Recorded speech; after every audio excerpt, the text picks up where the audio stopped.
Welcome to Strength in the Numbers. My name is Andrew Codd, accountant, author, and commercial finance entrepreneur, and it's my job each week to bring you leaders in finance and business and deconstruct with them their real stories, insights, and hard-won lessons into practical advice on the key strengths and qualities you need to remain relevant in accounting and finance today, as well as the steps you can begin to take to elevate the impact you make to have a fun, successful, and rewarding career in accounting and finance. Now let's go over to the show.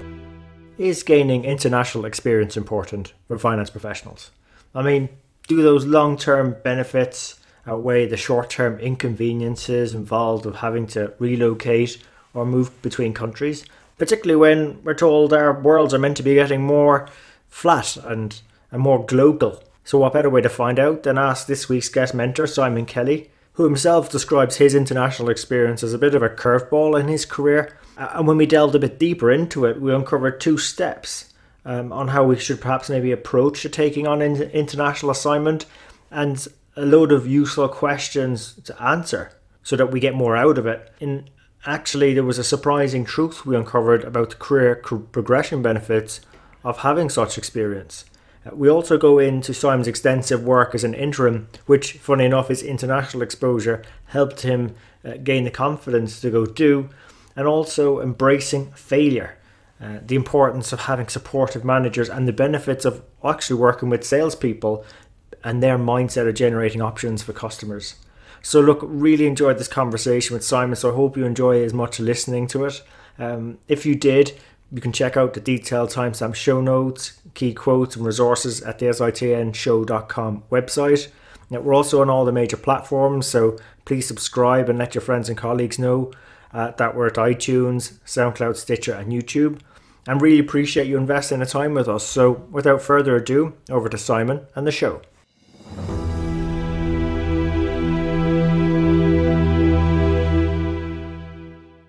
Simon, welcome to the show. Thank you. We've spoken previously, but some of our audience may not be as familiar with you. And it was actually Andy Burrows said, you need to get this guy Simon onto the show. So would you mind maybe sharing a bit behind your story in finance? So yeah, absolutely. Firstly, Andy's a great guy. I love Andy, worked with him a few times, and we think very similarly. So I'm pleased he kind of connected us. I guess my story is in two parts with a great big curveball in the middle. I got qualified and did all of that fun stuff. And then I decided very early on that I didn't want to do management accounting, but I wanted to be in a finance role. So I went and did lots of commercial finance, bids and deals, and working with salespeople, investment appraisals, and that sort of stuff, and kind of built up a reasonable reputation within the telecom sector in the early part of my career, kind of just doing that. Didn't do any technical accounting. I still don't do any technical accounting, thank the Lord. It has a role in the place. I absolutely get that, but it's just not for me. And then I just I progressed through there, becoming slightly more senior. And then, like most people, something happens. So the bit in the curveball in the middle is I went to spend a year in Saudi Arabia, in Riyadh, working for Nokia Siemens Networks. It was a great opportunity. Not the opportunity I applied for with Nokia Siemens, but it was one of those that I got flown over to Dubai to do a weekend-long kind of interview process, psychometric testing, and all the rest of that stuff. It shows that psychometric testing is completely arbitrary because they didn't find out that I was crazy. So I did that. I spent a year in Saudi in kind of 2009, 2010. Amazing experience from a work perspective. Learned an awful lot about myself. I would encourage anybody that is even remotely thinking about working in an international company in a place that is completely unfamiliar to do it and try it. It teaches you a lot about yourself, a lot about what you could do and couldn't do. It gives you an immense amount of confidence. So I absolutely would recommend anybody wanting or even thinking about doing it to do it sooner rather than later. And that finished, and I come back to the UK, and then I switched from being a permanent person and moved to the world of interim. So I've been doing that since I come back since 2010.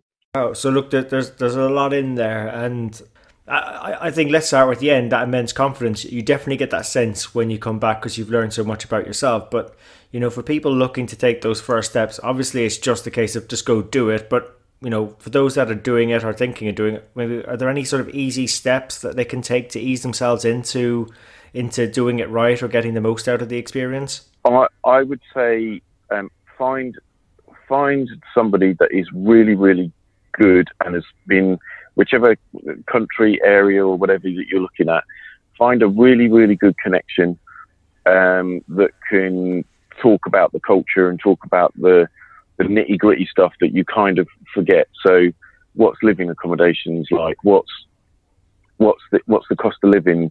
Those sorts of things. Because some of those, they become, you go, oh, it's not too different to London. And then you get there and it's like, oh, crikey, no, it's extremely different. So really do the research well, and understand where you want to go, but maintain that flexibility, because as I did, other things open up and you get to experience different things. And then I think the second part is be really, really sure around the role that you want to do. I would always recommend, if you're going to work abroad, and kind of you're post-qualified a couple of years, really, really stretch yourself in terms of the roles that you apply for. They are much more forgiving internationally around promoting people and giving them much more senior roles than you would get in the UK.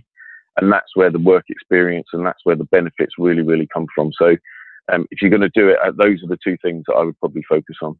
Yeah, that's really great advice, and I never thought about it before. But in terms of those promotions and getting those stretch roles, I actually think I think that makes a lot of sense to me based on my own experience. So yeah, thanks for calling that one out. And I suppose in terms of yourself, Simon, like what would you say maybe the biggest thing you learned about yourself from the whole experience? I think the biggest thing I learned about myself was probably that I can do an awful lot more than I thought I could. And by that, I mean different things. I'm quite an amenable guy. I talk to lots of people, hierarchies don't faze me or anything like that. They never have. But the people management side and the stakeholder management side, and, I always thought I was amenable and I could talk to people, but it was the influencing bit. Was I really influencing them? Was I really getting them to my way of thinking? Was I getting them to the conclusions that I wanted to get them to? And in Saudi, because, I was dealing with princes and royal family and people like that, because they all work in pretend roles. And I mean that in a nice way. Yeah. But they're the influencers. They're the ones that, NSM was owed a huge amount of money from the account that I was looking after.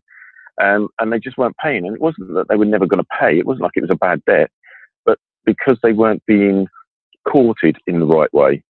And that's where I learned that actually I can do an awful lot more of influencing. I was a much better influencer than I realized I was, because you're thrust into a situation where there is a really, really big outcome at the end of it. And I think that was my biggest learning. Yeah. Look, I think on behalf of our audience, really appreciate you sharing that experience, and it's great to show what can happen when you put yourself out there, and stretch yourself. So look, appreciate you sharing that, Simon. And another part of my career I really enjoyed was my work as an interim, which I think I actually sort of stopped doing as you got into it. So I'm curious to understand, like, what is the world of being an interim like now, and is it something you'd recommend our audience consider? So I guess there's two elements to that. Do I enjoy it? I love being an interim. I love the change, the opportunities, the non-BAU, the projecty element of what you normally get in terms of an interim. And be clear, when I talk interim, I don't mean a contractor going in to do a BAU role. I'm talking about an interim being a proper interim, going in with here's a bundle of mess, here's where we want to get to, we don't know how to get there, can you help us, type of thing. That definition is quite important, I think, because there are lots of people that call themselves interims, but they're just going in to do a BAU role. They just happen to be on a day rate contract in the market. Would I recommend it? You have to have a certain amount of resiliency.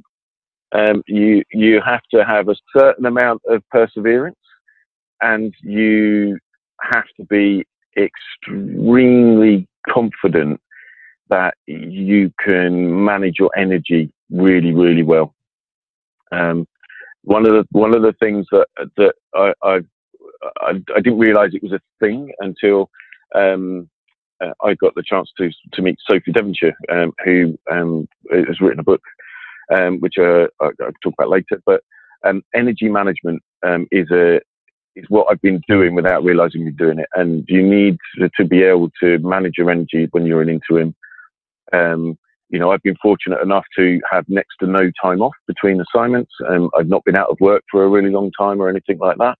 But that brings its own challenges in terms of getting tired and things like that. So managing your energy, I think you need to understand that if you want to be a successful interim, when you go into it, you have to be prepared to not have a holiday if opportunities arise and you want to take those opportunities and things like that. Yeah, that's actually a really important point. I'm glad you mentioned it, Simon. And look, I as an interim previously, like, I felt that I learned so much about myself from doing it. It was just, I felt everything was accelerated. Yep. But that point about energy management, I never quite appreciate until you just mentioned it there, because I suppose I did it, and I love the flexibility of it. So when the contract ended, I actually chose my own end times. Yep. And the reason why I did that is because I wanted to be around for the birth of our kids. Yep. But actually, when I was completely exhausted, and I probably needed a couple of months to recuperate. And you do get that flexibility as an interim, but you know, if you're doing a great job, if you want the next assignment or engagement, it's there waiting for you when you're ready to go back. And I think it's important, as you said, to manage the energy so you can tackle the next assignment. And my best ever mentor, I think at the time, was a very seasoned interim. I learned so much off them, and I think whether someone is considering a career in interim or in finance, or gets to work with interims around them or surrounded, I think there's so much benefit from having a mentor who is an interim. Yeah, I 100% agree. Yeah, no, like you, I've been fortunate to have some extremely good mentors, both permanent and interim, and they've helped me massively. And again, anybody wanting to do or thinking about interim, getting a mentor or two or three mentors, just to help you along that journey is kind of almost a must. I did it when I was 3 or 4 years into being an interim, and saw the benefits straight away 3 or 4 years later, and go, oh my God, I wish I'd thought about getting a mentor 3 or 4 years ago. I might be in a different place, or I might have been doing things differently and things like that. So yeah, I think mentorship is a big thing. Yeah, it wasn't like the case with me now, where it's like I was adopted by a mentor. It's like, oh sugar, why didn't I think of that earlier? You know. But no, it sounds like a positive stories there. So, and by the way, that's another thing I think with interim. When you sort of catch up with an interim or whatever, like the stories of what they've gone through and the things they've seen in finance, sometimes it's just unbelievable. And it's really good fun to catch up with someone who's an interim as well. So I'm sure you've loads of stories. I suppose any sort of fond ones you might recall and things you came across there, Simon? There's been one or two. I think, having had the experience in Saudi, one of my first interim roles, I went into a meeting, and the person running the meeting was not being quite accurate, and was a seasoned permanent person, wanting to control and show how powerful they were in their role. And I didn't know who they were. I just assumed that they were, somebody. So I kind of corrected them, started having a go at them in a constructive, challenging way. And it turned out that they were the CFO. I hadn't been introduced. So lesson number 1, always know your audience. Yeah. The best lessons here, I think the hardest lessons, when you look back and you cringe, oh no, but I really appreciate you sharing that, Simon. Yeah. No, how'd it go after that, by the way? Did they say anything, or how'd it go after? Afterwards, they asked for a meeting, and they said, it's a really good job you know what you're talking about, otherwise you would have been walking out that door this afternoon. So the positive is trusting yourself. Know your audience, but if you don't trust in yourself, and if you firmly believe it, take that challenge. And, one of the key things I think that for me, being an interim, is that ability to stand alone, and have a different mindset and be confident that your mindset's not wrong. Might not necessarily be right, but it's not wrong. And I think that's kind of what Saudi taught me. So I was able to bring that into my interim career relatively early. And you say you learn from making mistakes, as long as you make the mistakes and you accept failures as failures, and that sometimes they fail because you didn't actually do anything wrong, they just failed. Notch it up in that column and move on. Don't dwell on it. Just you learn much quicker by failing and letting that failure be a failure than dwelling on it. And just, as long as you learn from it, do it quickly, just keep going. Do you think going down the commercial route helped you on that one, Simon? Because as someone who sort of came up the technical side, and accuracy was a very important thing, and I think we sort of had the advantages of failing fast bred out of us. And then I have moving over to commercial finance later in my career, which probably was more suited to me anyway. Was you don't win all the bids, No, it's just the nature of the beast. Not. So do you think that sort of helps accept failure better, or is there something that we could just generally do better in finance to appreciate the value of failure sometimes? I definitely think it's something we can do better in finance as a generic stereotype.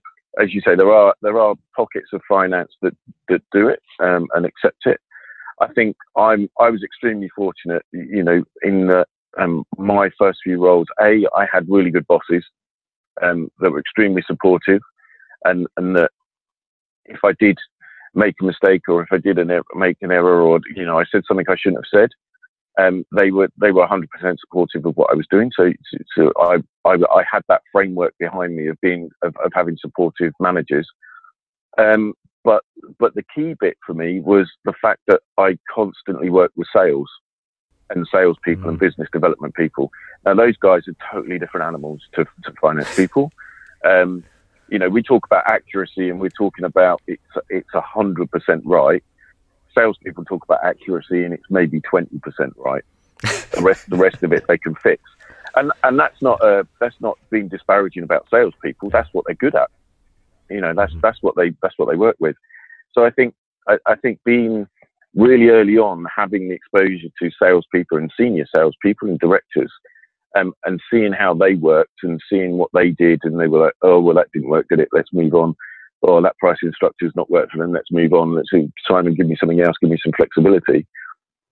Learning that what they wanted was flexibility, and they didn't want a complete answer. They wanted options. That enabled me to go in with a different mindset when I did start doing some of the technical accounting stuff. Actually, that is actually a really good point, as I think it's that mindset of more than one way to the answer. There was some bit of flexibility and options. That's key. So I guess that's a great thing to have had earlier in your career. I suppose in terms of now, though, Simon, what's exciting you most about your current work? To be honest, pace of change. There is so much going on now in the finance community, and there used to be it's finance and it's MI and it's BI, and they're kind of separate, but now it's all coming together. The last couple of places that I've worked at, it's been about data and just getting to a single source of data, and a single source of data and a single source of the truth is a cliche, I know, and everybody's used it for a long time, but there is something that is fundamentally core to being able to provide insight and drivers of business performance, is by having all of the data in one place to be able to interrogate it. And that's what's exciting, because I find as an interim in particular, you go in and you go, well, what's your data like? Oh no, our data's not too bad. Really? No, it's all right. And then you start and you go, oh, right, okay, so let me do a data exercise before I have to do anything else. That's the bit that's exciting, that companies are now kind of, and it's not just finance data, it's all the data, it's the operational metrics, and it's everything that you can have that one-stop shop of, right, what do I need? A long time ago, I was introduced to Click when Click was relatively new. I took that and I took that to brokers and said, right, let's talk about your performance. Let's talk about claims. Let's talk about ratios. Let's talk about exposures where you're having a bad experience on a particular type of car or a particular age of car. And we could do that because we had a single source and it was in Click and you could draw down all of the way through it. And that is because that was quite small. It was in quite a small and kind of ring-fenced arena. But that's now becoming big. You know, FTSE 100 companies, FTSE 50 companies are now kind of really cottoning on to, Christ, if we have all of this, then unfortunately it means that there are people that don't get roles. And I worry from that pace of change that people don't learn how to analyse and how to get to data. But however, once the data's there, actually the value add of being able to sit in front of the exec or the board and say, right, the reason the business performance and the reason that our profit's down isn't because of what you think. It's because we got given an FCA fee over here, which we had no idea was coming. Real life example. Or it's a, well, we assumed our retention was going to do this, but however, what we failed to realise is that we changed the product and we didn't fully roll out and test that product. So retention's dropped, therefore profits dropped. Being able to get to that real core product level and be able to explain it to the board and everything else, I think that is the bit that's really exciting at the moment. I think that's the game changer. Yeah, but like, you know, I'm sort of laughing inside a bit because I can so relate to that, particularly back to my interim days. That was the biggest thing, actually, was this one version of the truth, the Bible. Yep. A single source of truth. But essentially what it means is just you're tying up financial and non-financial indicators and data sets and combining them to drive insights that in effect are challenging conventional wisdom. The thing though with that, and I know there's that rate of change, and you know there's some good bits of that, which means, you know, storage is much costs much less. There's much more tools in Excel and access to go be doing these things. You mentioned Click. You must have been one of the earliest adopters then, because I mean it looks like a cracking tool. I've not used it myself substantially. I've dabbled with it, but you know, like there's these visualization tools out there now, so it makes it much more accessible. Like how, like, you know, I suppose the big element though, and that is trying to get the data into that one source in the first place. I mean, to earn the right to then provide the insights. So how do you summon up the courage to do that? Because that's a big enough task, generally speaking, isn't it? To go and get all the single version of truth or one source of truth set up. Yeah. The real honest answer is you summon up the courage to get the people that know what they're doing to do it for you. I'd be completely honest. You know, 10 years ago, I was a really, really good doer. I did an awful lot. Like, so implementing Click, doing MI and BI roles, doing insight, doing big models and all the rest of it. There is only, I learned over the last 10 years, there is only so much that I can achieve by doing everything myself. So when I say being really honest, you get somebody else to do it for you, that's not being slopey shoulders. That's knowing that there are far more qualified and far better people out there to give problems to that will resolve them much, much quicker than you can and give you a different lens to look at the problem that you're giving them and give you what you need so that you can then do what you want to do and do what you need to do. And that's probably one of the biggest realizations I've had probably in the last 3 years. Has been a real big realization for me. Well, like I think people with those skills are just much more accessible now and much better trained in making use of really great technologies, whereas maybe it wasn't that case 10 years ago. I wouldn't be so hard on yourself. I just felt it was just a necessary thing back then. But like the fact is, I think a lot of us in finance know what the end insights probably should look like or where to poke at. So we can only do that if it's all there and together for us to go and you know, just check if that is the case. And like, look, there's far better placed people nowadays. Completely resonate with me what you just said there, Simon. So I think that's great advice as well, because let's play to our strengths. I think our strengths are probably connecting those disparate bits of information together in some form of a story. Totally. And you know, and data management, using things like R or SQL. Yes, it's nice to understand that they exist, but there's far better technically qualified people than us. Let's play to our strengths on this one. Yeah, 100%. And I say that's not to do the finance community a disservice, because some of those people that do that are in the finance community. They thrive around being able to deliver that, and it's become an important part of the process. Everybody talks about analytics, and using language in automated analytics and AI and all the rest of it. Well, that's only as good as the data and the data governance that you put all of that stuff over.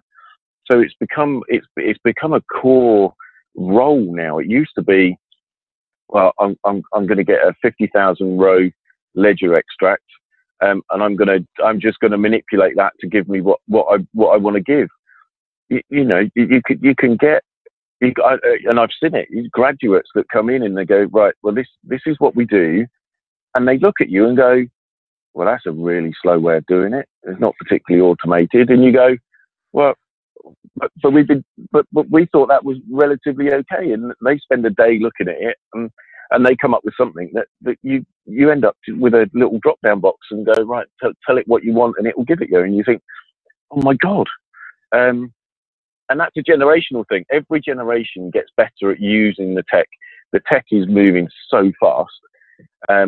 But I think having that as a core skill, the data governance piece, is going to become even more key as we move into much more automated and looking at AI and looking at how robotics and all the rest of that help finance. The underlying data, and that's not just finance data, as a core skill, I think will become more and more important. Definitely. Great advice, Simon. And thank you so much for sharing an awful lot of advice with us. It's very valuable for us. And I suppose in terms of yourself, though, Simon, like what's been the best bit of advice you've ever received? The best bit of advice I've ever received is probably trust yourself, because you're not stupid. Okay.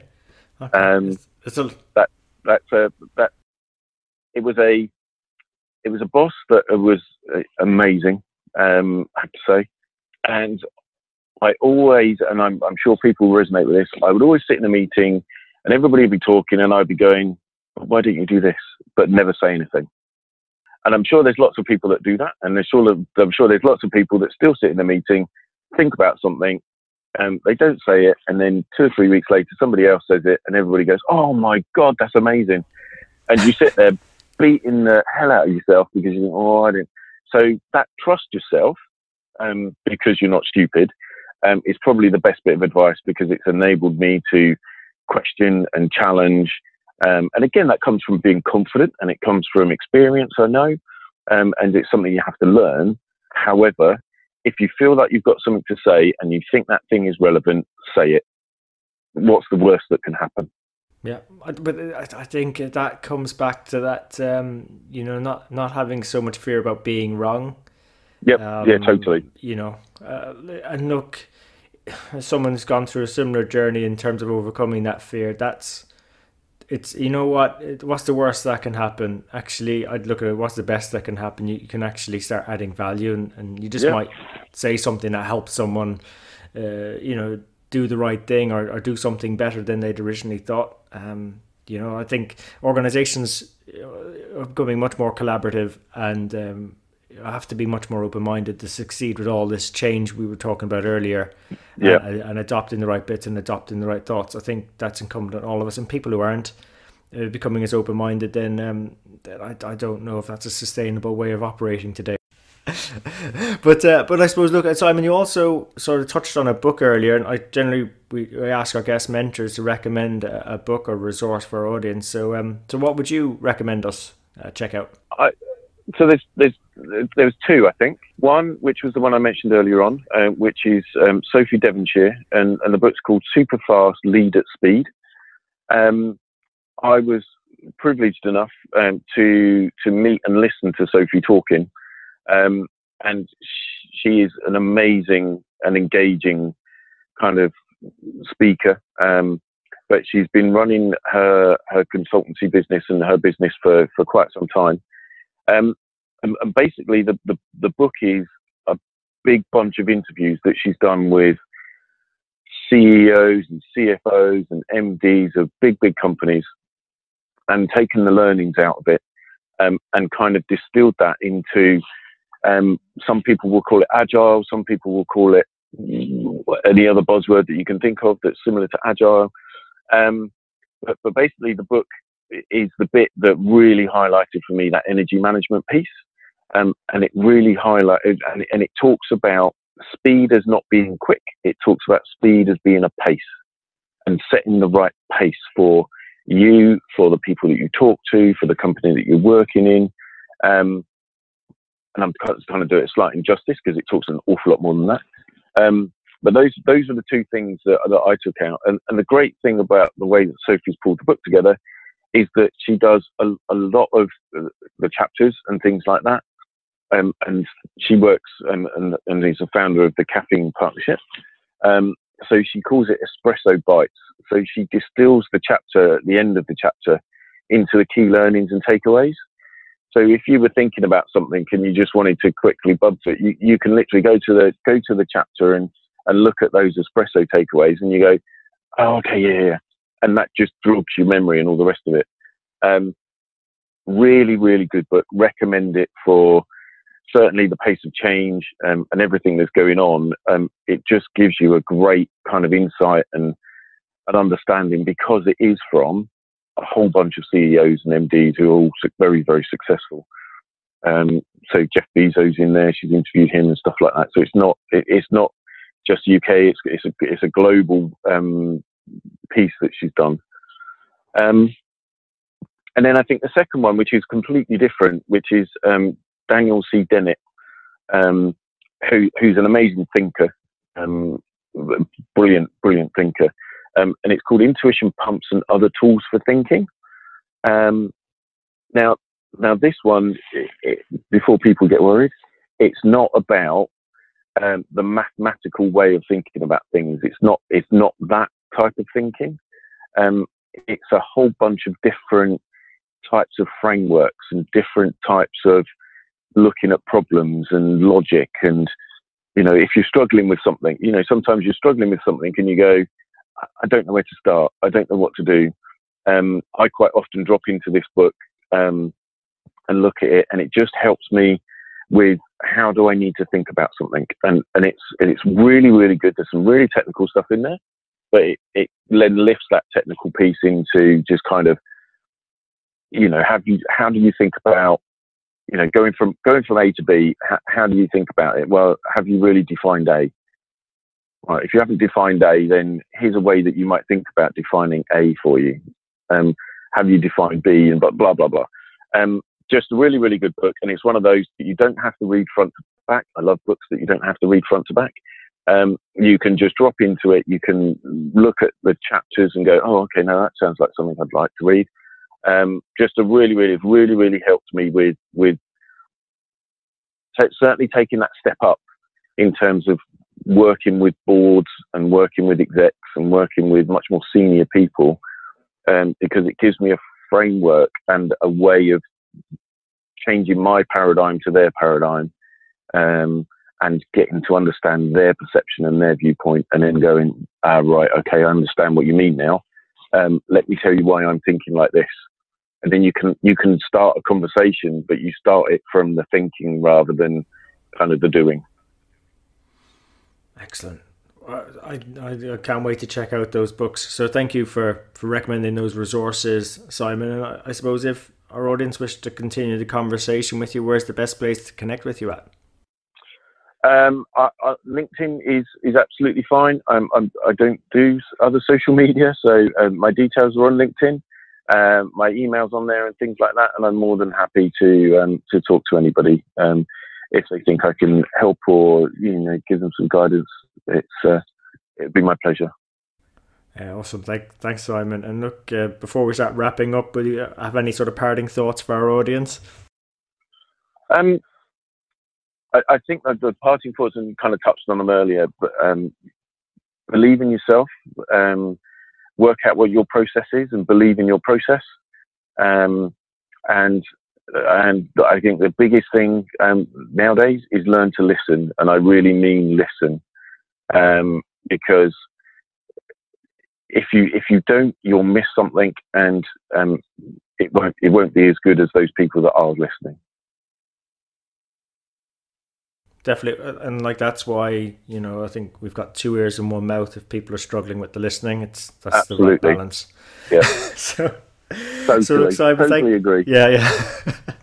Yeah, unfortunately, it was only later in my career someone pointed it out to me. So, you know, at least for their younger members listening in, there you had it from 2 people now. So no excuses. Yeah. So look, Simon, thank you for being such a great guest. I really enjoyed the conversation and the stories. Particularly how you described your curveball experience in Saudi Arabia and how you built that self-belief and believing in yourself, the confidence. It's so key for us nowadays.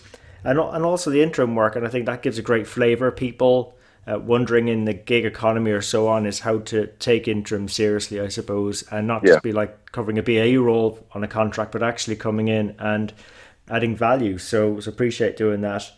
And yeah, that rapid pace of change, I think that's all for us, something to consider. So thank you for coming on the show and investing your time with us today. No, thank you very much. It's been my pleasure. So there you have it. Hope you enjoyed today's show. If you'd like to know more about our guests today, their bio, and follow up on the resources mentioned during the show, you can find all the relevant links and more at sitnshow.com. There you'll also be able to get access to earlier shows, read the latest blogs. There's also an opportunity to subscribe to our newsletter, which will give you heads up as to when the next show is coming out, latest events, news, and anything that's going to be relevant to help you have a fun, rewarding and successful career in finance and accounting. And just before you go, we really appreciate your feedback. If there's something we can do better on the show, something that's not working, or something you'd like to see, even a guest you'd like for us to invite onto the show, someone who you think might be able to benefit you more and also the rest of our community, please let me know. You can email me. I'm at andrew@sitnshow.com, or feel free to connect with me on LinkedIn. Just drop me a message so I know how you found me and we can connect. And really, it's our community that'll make the show. If we keep engaging and driving each other on, we'll keep on building our strength in the numbers. When all is said and done, if we can do the numbers better and finance better, we'll create more opportunities for ourselves, our friends, our families, our communities and our businesses. So until next time, have a good rest of the week, take care, and let's keep building our strength in the numbers.